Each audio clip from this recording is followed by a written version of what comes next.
Hello, everyone. We are so excited to be here today.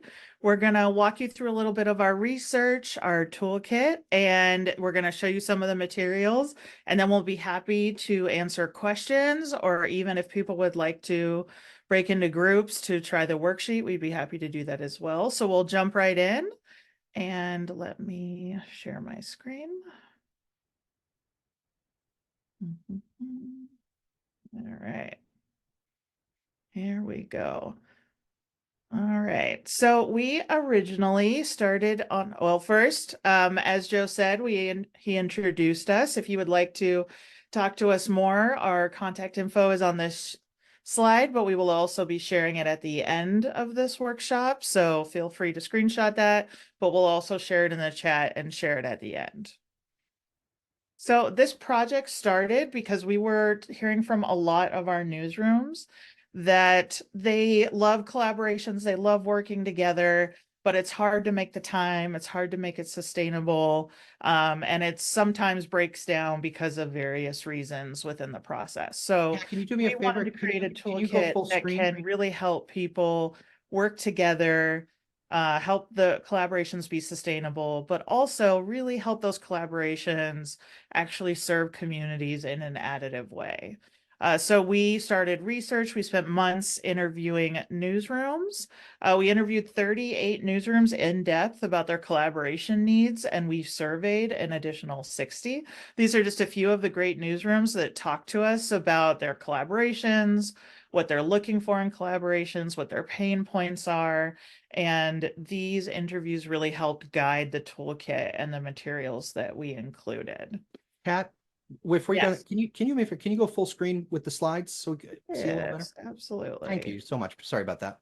No, that's right. Is that Perfect. better? Yep, perfect. Good. Okay. All right.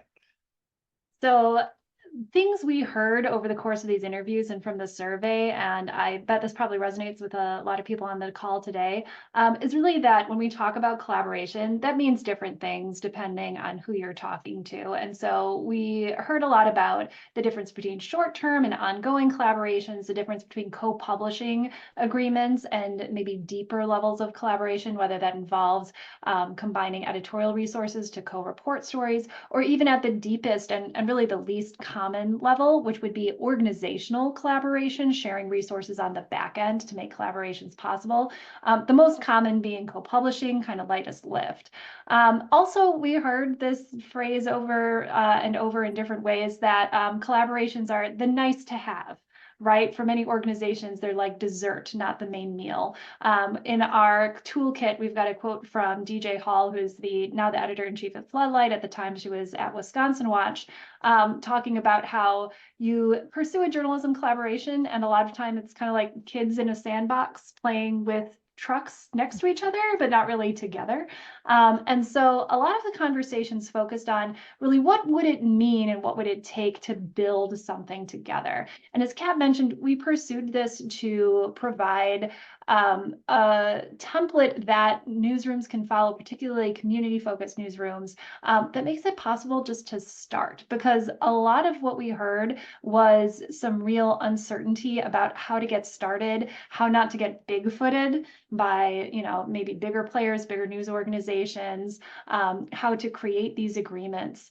And so that was something that was really important, is looking at, if you're going to invest all this time and resources in a collaboration, how do you move it from a nice to have to something that really serves your central mission? This next one honestly surprised me. I went into this project really curious to discover what topics people wanted to collaborate around. I was thinking we'd be talking a lot about climate change. We'd be talking a lot about systemic inequities. But really what people wanted to talk about was the process of collaboration and what they needed in terms of support to make that process go more smoothly. Communication, communication, communication. My goodness. Our next collaboration would be funded if I had $1 for every time someone brought up communication, because it's so challenging when you're engaging in a collaboration and you've got different newsroom processes bumping up against each other, and you don't always see where those processes don't match up until you're in the weeds, until you're at deadline, and the newsrooms are suddenly like, well, we need to review that. Well, we should take a look at that. And for the same reasons, project management was something that came up time and time again. And in a moment, I'll share some really great advice we got from some of the interviewees we talked to. People loved project management, particularly when it was provided by like an external source and not a newsroom having to wear both hats, having to produce the reporting or the editorial and having to lead the collaboration.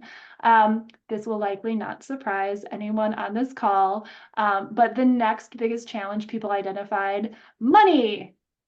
Money to make all these things possible. And we do have some guidance in the toolkit that I'll be speaking to a bit later about how to pursue that funding. So just a lot of really big questions about how best to pursue this, and especially how to pursue it in a way that will lead to impactful journalism and not unfairly burden certain participants. And so that last point here really came to the fore in terms of how does it serve a community? Right? People are talking about, we can't collaborate just for the sake of collaborating, right? We have to have an animating purpose behind that. And there was a lot of really interesting conversation around the idea of hyperlocal and local news organizations and how collaboration serves their audiences and their purposes versus national organizations or maybe regional players, and what collaboration means for them, and sort of how to navigate those approaches in a way that's going to be meaningful for all players involved. And then, of course, how do you measure your impact from collaboration? So before we move on to the next slide here, I'd love to share just some pieces of advice around these issues that I found really meaningful from our participants. One is, and this is a direct quote, the collaborations that have been most successful have been the ones that have been narrowest in scope. And I think that gets to the communication piece. I think that also gets to the project management piece, because if you're going to say, we're going to collaborate around climate change, like, okay, what does that mean? What are you trying to accomplish? And then you spend so much time just sitting in Zooms month after month trying to figure out what that looks like versus making progress. Another one that I thought was brilliant was something that an editor called the second bite at the apple approach. And I feel like this is a really good approach that gets to this issue around project management and serving communities. So you may go out when an issue arises in your community, do your typical daily reporting on it, and then the collaboration comes in later to revisit that in a deeper way. And so you're able to balance those needs of getting the news out there in a timely fashion, and then navigate those sort of conflicting processes that people mentioned in a way where it's not going to, if the inevitable delays happen, right? It's like launching a website. You know it's going to be later than you think it's going to be. Like, it's not as urgent to navigate those because you have done the initial reporting.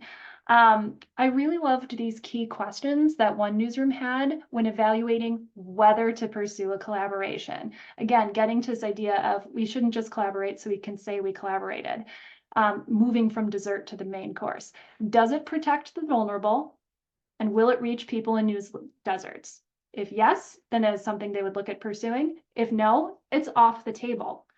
And I feel like this is something that gets lost a lot when we talk about collaborations. Just because there's an opportunity does not mean you have to pursue it.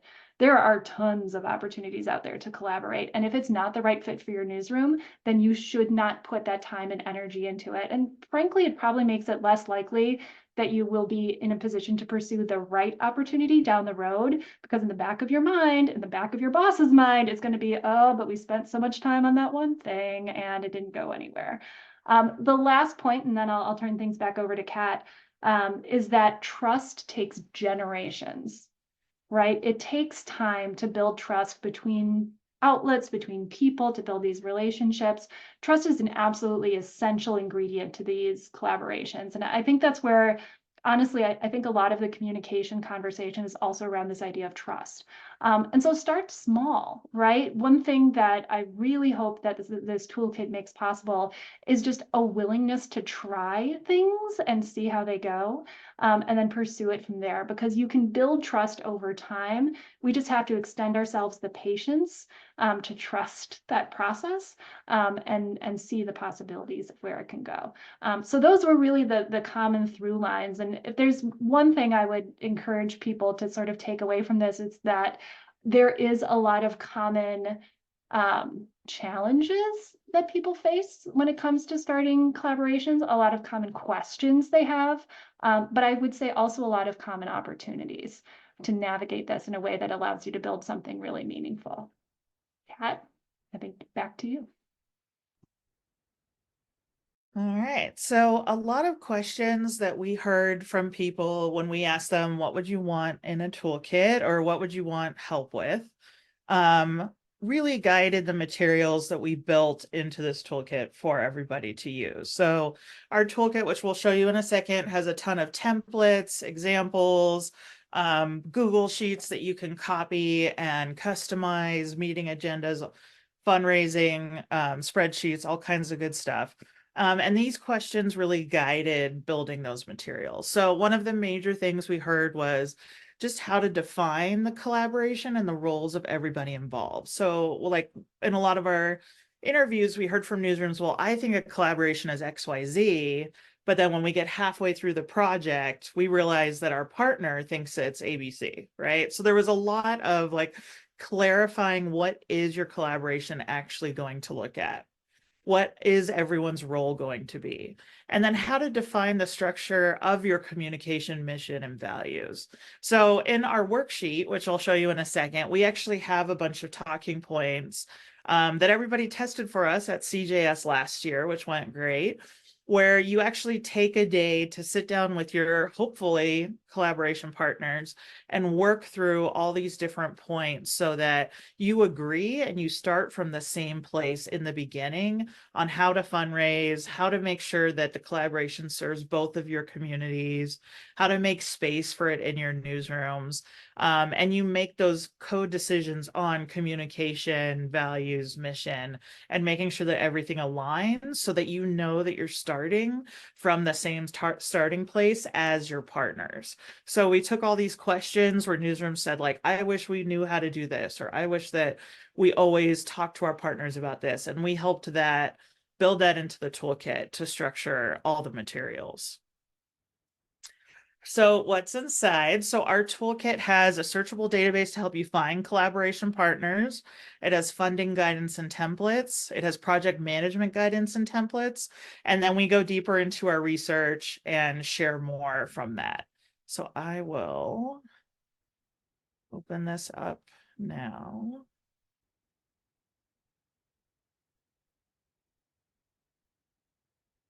Now, just to make sure, are you seeing the toolkit? Yep, we're Okay. good. All right, good. All right, so here's our, whoop, nope, just kidding. Okay, so here's our collaboration toolkit. It is on a Google Doc, and we did this intentionally so that as it evolves and as it grows, we can easily add and update things to this toolkit. And I will be talking a little more about that in a second, but I will just go quickly through this and just show you piece by piece. So we have a great table of contents that's linked to everything in here just to make things really findable. You can jump to what you want. You don't have to scroll forever through it. So the first thing that we provide in the toolkit is how to find a partner that actually aligns with what you're interested in, with your topic, with your values, with your goals. So you can fill out this form, which I will let load. There we go. And not only do you give your contact information, but you tell your partners, I'm interested in 1 to 3 month collaborations. I'm interested in 6 to 12 months collaboration. I'm interested in ongoing. You pick the topics that you're most interested in, right? We heard from some newsrooms, we're only interested in climate, or we really want to do something in politics in the next year. So you can choose the topics that you know your newsroom wants to pursue in the near future, and that'll help your collaboration partners find you. What kind of fundraising do you want to engage in, right? Especially when we did our pilot and when we've done other collaborations, and what we heard in our interviews is that sometimes one newsroom really wants to fundraise and other ones aren't comfortable with that, or they don't want, or they can't devote the extra time to it, or whatever the reason. So you can pick the kind of fundraising that you're comfortable with or that you're interested in, so that collaboration partners can say, okay, you know, they also want to do individual fundraising, or they also want to do joint fundraising that aligns with what we're interested in. You can tell the newsrooms what communities you serve, if your work is location specific. And then, of course, really importantly, does your newsroom have someone with project management experience to be the PM for this collaboration? So if your newsroom doesn't have one, you can go into the spreadsheet and you can find a partner who does have that experience, and that can help you find a good partner for you. So we have a few entries already, but I hope everyone will enter their newsrooms if you're interested in collaborating. It gives the contact information, the topics they're interested in. You can scroll through and maybe hopefully find a good collaboration partner that you can start your next project with. So we hope this will be really useful. We hope people will really utilize it. And if you have any suggestions or changes, we would love to hear it, because we want this to be a really great resource for people to come to and get to find new partners for their projects. So back to the toolkit. So then we talk a little bit about communication. We built this worksheet, which is the one we tested at CJS last year. And this is intended to be something that you put time aside with your collaboration partners and you work through together. So you talk about what roles everyone will have, you talk about your mission and values for the project, what will success look like, how will this collaboration serve our communities? So there are a ton of talking points here that you go through with your partners and you agree. How will we settle our disagreements? How will we handle someone dropping out or unable to continue? How will we sign off on our work prior to publishing or completion? It helps you have those really important conversations at the beginning of your project so that all of that is smoothed out and everyone knows how you're going to move forward, how you're going to make decisions, how you're going to handle surprises. It also talks about funding, how you want to fundraise, what types of funding or sources would be definite no's, right? We heard from some newsrooms, I wouldn't want to take money from this organization, or we wouldn't want to take money from this type of organization. So knowing how your partners feel about funding and agreeing as a group where that's going to come from and how you'll raise it is also really important. And then the conclusion, right? Like what do we need to be successful? What is important to us? All right. And then we talk a little bit about what collaborations look like. We heard from a lot of newsrooms that when they hear collaboration, they just think about cross-publishing work on a certain topic. But there were also a ton of newsrooms who said, I would love to co-host an event, or I would love to just do a collaboration on social promotion, or I would love to learn how to co-fundraise. So we talk a little bit about how collaborations can look like a ton of different things. They don't have to be a traditional news piece. You can do a documentary, you can do merch, you can do social strategy. Like collaborations can be a ton of different ways for you to work with other newsrooms, journalists, community members. They don't have to be a typical collaborative journalism piece. So we really encourage newsrooms to think beyond that and find other ways to collaborate with newsrooms across the country or in their community. All right. So if you've gone through the worksheet, you've really set yourself up for a strong start when it comes to figuring out whether or how you want to fund your collaboration. And I really encourage everyone when it comes to these conversations to embrace your inner toddler and just keep asking why, right? It's like, well, we want to collaborate on this topic. Why? Well, we want to do this. Why? Right? Just keep asking until you get to the real, what will success look like? Because so often, honestly, as journalists, we just sort of stop with the idea that we will produce a story. Why? Like, why are we going to all this extra effort to do this particular thing? And so if you've been really good toddlers and asked why a bunch of times until you can't dig any deeper, you'll have a better understanding of what actually you need money to do. And sometimes you won't need or want funding, and that's fine. Like, this entire process is designed to meet you where you are with what you're trying to do. But in the event you do, definitely you want to have a budget, a working document at the outset, have those conversations as a group. And something I really encourage people to keep in mind, and something, shout out to Center for Cooperative Media, that has been brought to the forefront in a lot of their resources, which we've included here as well, is this idea of equity. A reporter working on a 6-month project at a 2-person outlet is a different proposition than a reporter working at a 20-person outlet. It just is. And so equity does not always mean equal funding, and that's a conversation you're going to need to have. And that's something, again, that it takes time up front. But honestly, all of this work over the duration of the project saves you so much time and angst later, because then you don't run into those, oh my God, hair pulling out moments. We thought this, and then we found out that, and now we don't know what to do. So when you're creating your budget, when you're looking at what you want to fund, really having a clear understanding, that narrow focus of what you want to accomplish, why, and what that will involve for each partner is important. We've got some examples here of things you can look at. Something we found at the collaborations we've run through the Institute for Nonprofit News, travel costs tend to be really big. Always, always, always account for organizational overhead. Whether or not you're being a project manager, you're putting your time into this effort, and that time needs to be recognized. That's something that a lot of people said they wish that funding came through that was just Gen Ops, right? And not tied to specific, deliverables and grants, and that would be great, but you can account for that overhead in your budgeting. And then having an understanding of what you're trying to accomplish will also allow you to budget for things like translation, if there's certain communities, if there's engagement you want to do around this collaboration, right? It's so much easier to put together that budget if you've had those conversations. So we break these down: resource costs, infrastructure costs. Do you need an additional hire? Again, start small, build up, see how it's working, iterate over time. And then on the revenue side, you want to look at which sources you're examining, whether that's grants, foundations, sponsorships, donations. Just keep in mind it's a projection. And then we have some templates here. These are actually, these top 2 are Institute for Nonprofit News templates, but anybody can use them. We've made them freely available, that are ways to put together your plan to raise funds for your collaboration, and then this template that you can use to project expenses. Probably one of the most common questions I get when I'm talking with newsrooms about putting together collaborations is really around the materials that are required to support them, whether that's budget templates or MOUs or all these documents.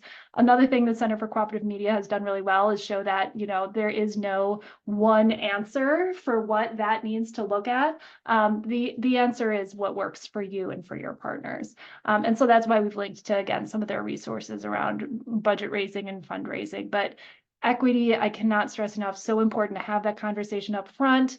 Have your MVP, have like what you would need at the lowest end, and then dream the dreams, right? Where could you build? And be sure you're having those conversations up front so nobody's putting in more resources than they can afford for the work that needs to be done.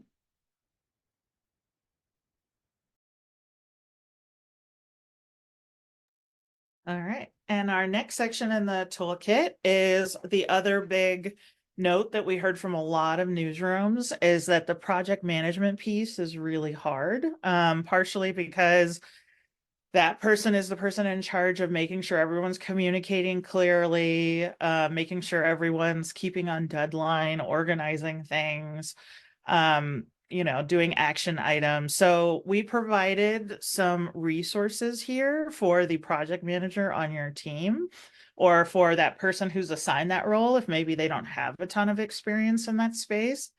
At RJI, we do a ton of project management because we work with so many partners and we love this work. So some of this is materials that we've built. Some of it is stuff we've got in other places. Some of them are templates that we just love, that we've used. So we have our collaboration kickoff worksheet. There's a Canva version and a Google Docs version. There's a great asynchronous brainstorming template that we still use that CCW came up with during her fellowship. That's great if you are working across time zones. Everybody's busy. Everybody has other deadlines. So finding ways to communicate, not just in that hopefully once a week meeting where you're talking face to face and hashing things out, but also finding ways to communicate outside of that is super useful. The project meeting template, so ways to measure whether you are on budget, what tasks were assigned to which people, who's on schedule. Oh, I see. That's Joe. Okay, I was just checking the chat. Weekly calendar for drilling down into what you need to do. So making those deadlines for reporting deadlines, promo deadlines, fundraising deadlines. There are so many moving parts that is super useful. We have a checklist for, after you've done that worksheet with your group and you're like, I think we're ready, but we want to make sure we're ready. You can go through this checklist, make sure you're all set to actually start the project. And then these great templates, which we actually use a lot in our project management. We got them from Spreadsheet. They help us really keep on track. Everybody has access to them. We actually copy it into Google Sheets because that's what we're big fans of. So I have the Google Sheet template here that we use. And it just helps with assignments. You can see how far progress you are. You can see next steps. And we use it a ton for our project management.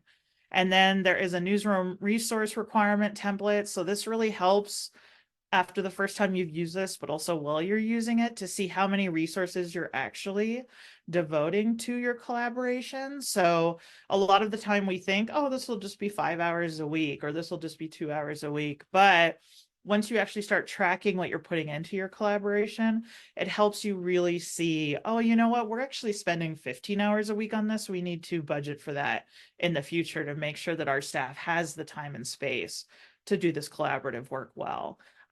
So that is a great resource. And then a promotion timeline template. So planning your ads, your marketing, your social strategy, all that good stuff that actually helps get your great project out in the world. So we all know you can do amazing work if no one sees it, then what good is it? So we try really hard to make sure that we've made a great plan for actually getting that work out there, making sure that all that collaboration you did is a really well distributed, everybody gets to enjoy it.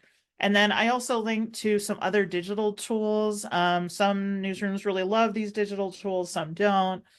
But there are project management tools out there that integrate a lot of these things into a digital space where all your teams can sign on and work on them together. We've used most of them. We tend to end up back on Google. We tried Notion for a while. We've tried Smartsheet. But all of these have great templates as well if you would like to try them, and they can help integrate with your Slack and email and other places to send you alerts so that you know when there have been updates to your project. And then we have a little bit of background on why we built this toolkit, what we learned from our interviews, and more on the research there. And of course that we would love more feedback from anybody who uses this. We're hoping it will grow with time. We can build more resources for newsrooms as they collaborate and they use these resources and tell us what else they need. So we would love to hear from people who use this toolkit and say, you know what would be a great addition to this section or that section. And we would love to help you actually build those resources into this. So we would love feedback if you're using this, and tell us what else you need, because we would love to provide that. Woo, that's awesome. I can't wait to feature this on the site. I can't wait to get the full PDF copy. Great. Any questions from anybody? Anything we can answer? I see Bridget answered a couple in the chat, but we would love to take questions and talk about whatever you guys are interested in. There's only 15 of us on the call right now. So the way we can do this is we could just use the raise hand feature, and then you can unmute and talk. I can drop the spotlights so we're all Let's drop the spotlight so we can all go grid. Emily has a question. Did you look into how interviewees view collaborations versus redistribution and how they can overlap? Great question. I'm thinking. That's a good question. To be honest, Emily, and then Kat, feel free to jump in. A lot of the people we talk to view them as one and the same. And so when we would say collaboration, they would think republication. And then we would ask some follow-up questions around, well, what about collaborating? Like, what type of collaboration are you talking about? And this came up in the survey as well. So the overlap, if it was a Venn diagram, was like a complete circle, I would say. Yeah, we did hear, and that was part of when we heard from people about like, how do you define collaborations? Majority of who we talked to defined it as sharing each other's content on a topic that they agreed to cover separately at the same time. And then there were those outliers who were like, but we thought it would be this, or we thought, so that's why we have that section on defining your collaboration, because it's really important that both newsrooms or however many are in your group all agree on what that actually looks like and what everyone's contributions will be. Sam, did you have a question? We can unmute you. Well, thanks for the talk and the presentation. It's been really informative. I do a lot of cross-border collaborations with outlets across the Asia Pacific region, I've looked at a lot of the material on the collaborative journalism site and listened to you here today. One of the issues that we come across is that I fully understand that the content dissemination versus content sharing question crops up a lot, and I can often get outlets and journalists to share each other's or cross post and share each other's content on social. But I can't get them to actually really immerse themselves, at least in their websites and their content management systems, and actually share stories and pieces across each other's domains. And I think that I don't really know if you encountered that in your own research, if this is something that people are just more resistant to in collaboration, but it seems like it's kind of fundamental and just haven't been able to get over that hurdle. Yeah, I mean, we did, and Bridget, feel free to add too. We did hear that from newsrooms. What we heard, at least what I heard in the interviews I did and the notes I read, was that sharing another newsroom's work from their website, they felt like it was different than actually putting it on their homepage, because putting it on their homepage means that they vouch for all the, the fact checking, the reporting, they felt like it made them a lot more responsible for that content, and that they would want to be involved in the production of it if they are going to post it on their home page. So what we heard from a lot of newsrooms was, if you really want your partners to publish the work you're doing on their site, a lot of the time that means agreeing from the beginning that that's going to happen, and everyone being involved in the journalism that goes across all those websites, so that they can feel good about actually publishing it on their site as work that they stand behind.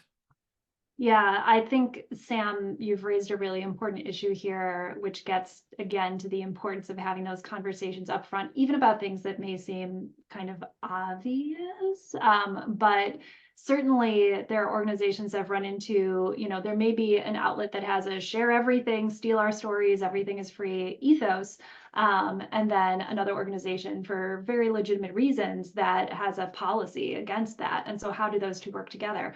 One thing we've seen happen is, for the purposes of collaboration, they make an arrangement up front where those stories can be shared unpaywalled, if the case may be, because again, that gets back to the goal. And so, Sam, I feel like this is a place where you can use that goal and that conversation in the worksheet around what success looks like as a lever for them to take that action that you would like to see. Like, if success looks like this reporting reaches a broader audience than we would have reached individually, then it follows that we would make this available across our websites and also have the conversation, to Kat's point, about who edits what and where that goes. One thing that I've found through the projects we've managed at INN that honestly surprised me so much is that our collaboration participants really enjoyed having an external editor come in for the purposes not of a line edit,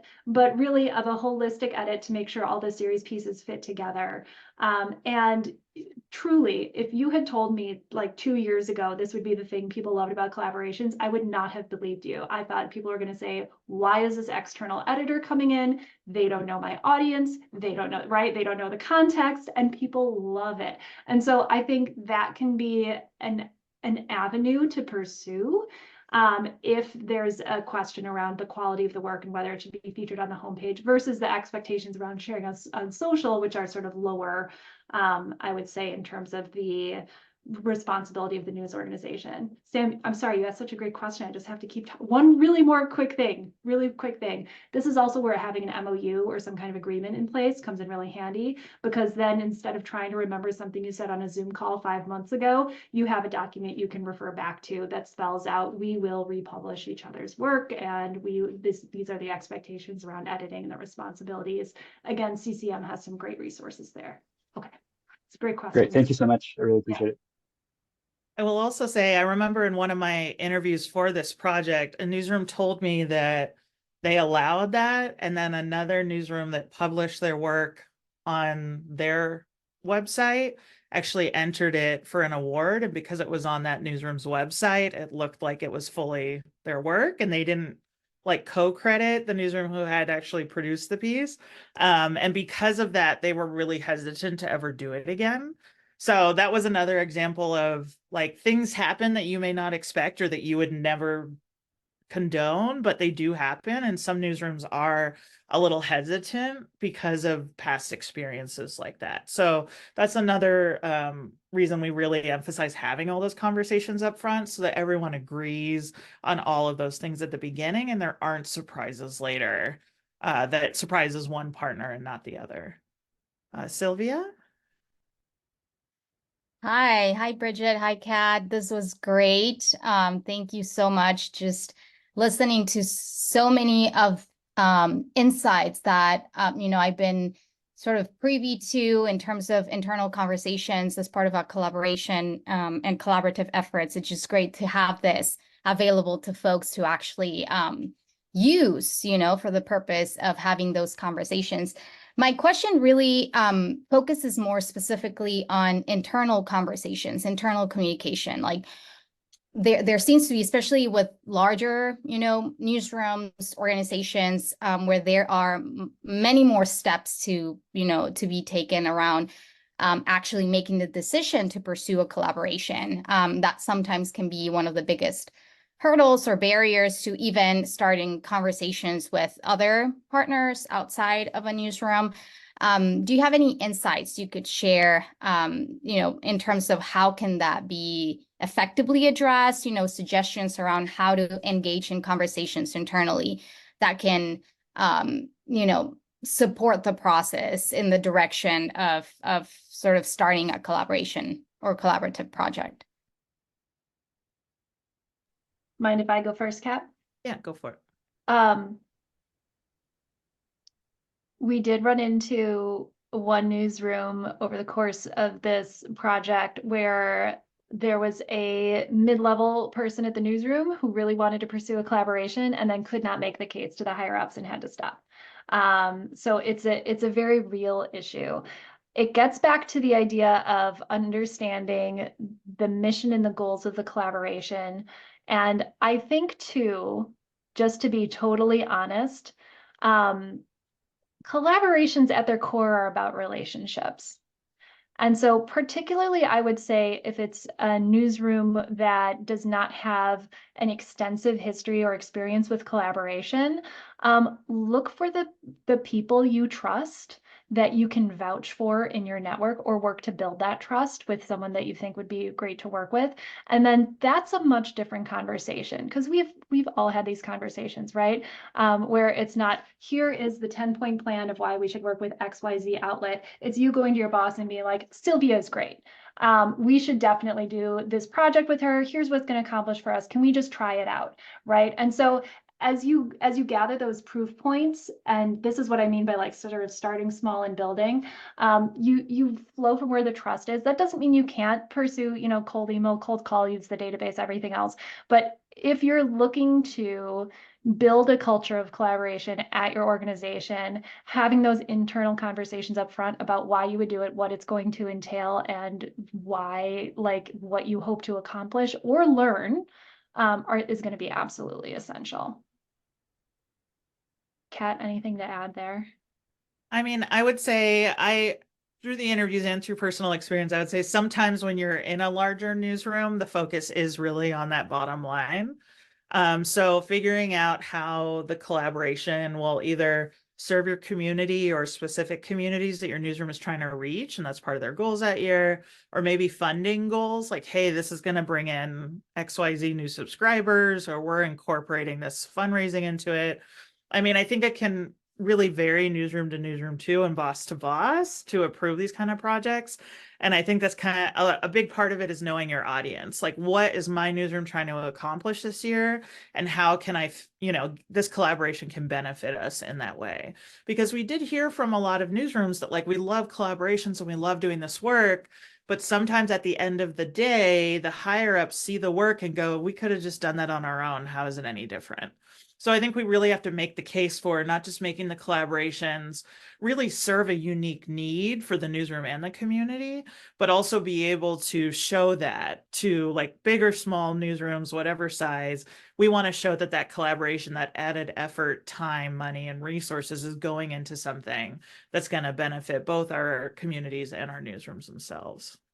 One example that really stood out to me was a national investigative outlet who, for the purposes of the impact they were hoping to see from their reporting, their ideal partner was a small paper in the city that they were covering, because they knew that the city council was going to pay attention to that paper. And the editor told me, we would never have had the impact from that story that we had. Big investigation, national platform, right? Everything else, if it wasn't for the partnership of that paper getting the city council's attention. And so just understanding that the partners can bring impacts, audiences to the collaboration that your outlet doesn't have can be really valuable to recognize in the process.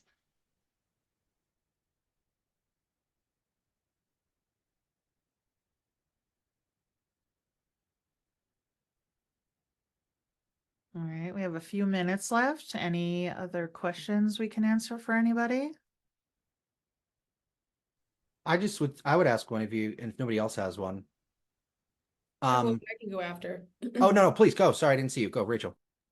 Okay, I was gonna ask, any advice for when, like, collaborations fall apart halfway through a project because of we've had this happen twice where we look, I'm at the Illinois Answers Project in Chicago, and we look to partner with newsrooms, small newsrooms outside of Chicago, on stories, and we've had a couple newsrooms with, like, turnover where their editor left, and then we're left with nobody in charge. So then we kind of pick up all the slack and basically do the project for them. We're in a couple situations like that, and we're going to publish still, but then it's more of our work. And we want it to be more collaborative, and I guess that's where, like, the front end conversations come into. But I don't know, any advice or examples of this and tips to kind of work through that? Yeah, I mean, I do think that is part of, like, that worksheet in the beginning, is like, what are your deal breakers, right? And, like, agreeing on that at the beginning, like, hey, if this newsroom drops out, are we going to keep going and take it on ourselves? Or are we going to just say, you know what, we're going to pause this project for another day? Like maybe that's not even a conversation with your partner necessarily, but internally talking to your team about, like, what would make us leave this? What would we do X, Y, and Z happened, especially with your org, which I think is great. I love your guys' work. You guys pair with a lot of local newsrooms to help them create. So I'm sure you do pick up a lot of slack a lot of the time. So I think maybe building an internal sort of guidelines as to like, if this happens, this is the decision we'll make, could help your team in those situations, because it does happen quite a bit. Me and Bridget have seen it multiple times too. Just, someone's boss leaves, or someone changes jobs, or someone has to suddenly pick up the slack for a whole team of people that was let go. And it's really hard to keep the project going. And in my experience, sometimes it's worth just saying, like, we do not have the bandwidth to finish this at this time. It's okay to put it down and pick it up at another point, or just let it go. I've become much more comfortable with saying, like, we just don't have the ability to do this anymore, and we'll keep it on our list for the future. And I think that means that at a later date, you will be able to devote yourself to it in a way that does justice to the project. Bridget, anything you want to add? I agree with everything you said. All right. That Joe, was is my question. That was basically my question. So that's so funny. But Emily has a question. yes, Emily. It's definitely not based on past experience. I'm reading it in the chat because Yeah. I feel you. So Yeah. like you've talked about MOUs, but we've tended to, we have one ongoing contract with like a big partner, and it's an underlying, it took a while to nail it down, but like we work with them enough, it made sense. We've only had one other like legally binding contract, and it was horrible. It basically was like a big media org, acquired by another, and the other one was really interested in retaining its intellectual property, even for stories that they didn't report, in case somebody wanted to make an Aaron Brockovich movie, I guess. So we eventually were able to like navigate this and get pretty good terms, but like the first draft was just offensive, honestly. And it took so much of my time to go through this that I had to kind of make the rule that like, yeah, we like the reporters and the editors at that place, but we just can never go back there. I'm not doing this again, right? And then it had the contract. It had a term of like, if you don't work together again, it expires at 6 months. Like it would auto renew every time you work together, and we just didn't work with them to get out of the contract. So I'm just curious about like how much you've heard about stuff like that and how it holds people back, because we've just opted for like not having legally binding contracts, which is complicated. This definitely comes in under sort of an umbrella, I would term, big players pushing around with muscle, right? Big footing comes into play here, non-equitable agreements. And so the way you approach that, it was exactly right, which is to set your boundaries and evaluate what you're getting versus what you're investing proportionally to the organization. And I think, honestly, one of the best things you can do in these scenarios is have the open and honest conversation within your organization about like, look, this is how much time it's taking me. This is what we're getting out of it. Unless they can, come to terms that are agreeable more quickly, we just can't sink any more into this. It's a time pit. It's like the money pit, right? You're just sinking time. It would be great, but it's not working out. I've definitely heard of that, and it can happen at any organization, but bureaucracy is bureaucracy, and it begets itself at bigger organizations. So I think with all of this, and it's a challenge, I would say, for everybody. We want to do the perfect project from start to finish. We want it to be perfect in everything we dreamed it would be. But the reality is we have to adjust and adapt as it goes, and we're going to learn things as we go. So you adjusting and adapting, be like, look, new organization is taking way too much time for what we're getting from them, is a success. And so I think in general, I would love everybody to reframe their expectations for success from we are going to execute on the thing we planned from the beginning and everything will go perfectly, to we are going to adapt so we can do the best we can with the circumstances that we're in to serve that mission. That's success. So painful, yes, but ultimately, I mean, under that rubric, I would hope successful because you were able to set those boundaries. Yeah, and I will add, because RJI is stationed at a university, and we have tons of fun red tape and bureaucracy here with our contracts.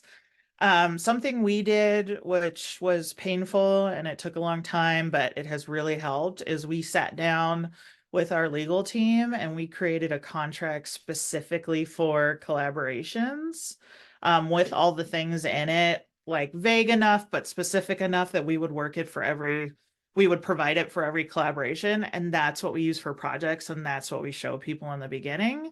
And if they aren't comfortable with that, or if that's, like we basically say, like, this is our contract, these are our expectations, and we're happy to redline, but like, we're not going to do a whole new contract. And that's something we talk to partners about up front because of our legal team and our process. And we say, like, this is what we're capable of. And that tends to help cut away some of that, like, months of back and forth. I guess there's sort of a deeper question here, just about how those bigger organizations are able to throw their weight around. I mean, I'm guessing most of us here are with smaller organizations where often we're producing the content sometimes for free and just accessing the audiences. And it's a lot that they're asking for that. So I'm just kind of curious how much that came up in your conversations.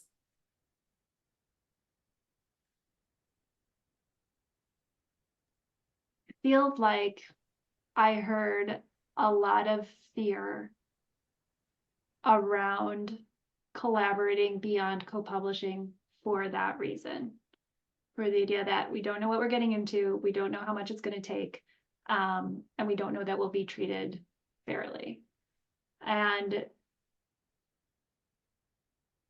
it's a real challenge, but I think by thinking expansively about what is possible and being guided by that North Star of what success looks like, there's not only one way to get broad audience reach. If that's why you're partnering with a big organization, there's not only one way to get data support. There's not only one way to, so it's like, if you're in a situation where the partner is not acting appropriately for your needs, you can revisit those sort of initial conversations and see where else you can go. And so it's hard. I know it's hard, but honestly, I think this is where, as journalists, we have an incredible strength, which is our curiosity. And so finding a path forward that's going to be less of a burden and more of a support is going to be well worth that time. But I also just want to validate the challenge of that because it's real. And we did hear about it quite a bit. Yeah, we definitely did. It was a common thread, I would say, in a lot of conversations. Yeah. All right, and real quick before we wrap up, I did want to share that we do want people to use this toolkit and we want to keep growing it. So as part of that, RJI is providing funding for collaborative projects. You can pitch one to us. There's a link on the main collaboration page on our site. I'll also put it in the chat. We are looking for newsrooms to use this toolkit to undergo collaborations. They do not have to be big. We are a huge fan of like small, successful, great, well-built experiences. So like pitch us a project idea within the budget that we're providing, $5,000 a project. Tell us how you're going to use the toolkit. And then what we're asking is for you to just give us honest feedback and give us access to your conversations and your trials and tribulations through this process so that we can keep building this to be even more useful and even more valuable to newsrooms who need it. So this is really just to help us learn more, to help us keep growing, and of course to help newsrooms who use this resource get a little extra funding to help their projects. I want to really thank Kat and RJI for hosting this moving forward. It's been really useful to be able to hold these conversations, and thank you for your collaboration. Thank you, Center for Cooperative Media, and Joe and the team for hosting today's conversation. And whether or not you're an INN member, please reach out to me. Truly, I want to hear from you. INN runs collaborations with both member newsrooms and non-member outlets of any business model you can imagine. So I always tell people, I'm not in the newsroom anymore. I'm not on deadline. Like, you can't bother me. So please, really, really, truly do feel free to reach out. I love to hear from you. And it's been really wonderful to see all of the incredible work happening in this space and the incredible appetite for working together to better serve communities. So thank you all for the work you do as well.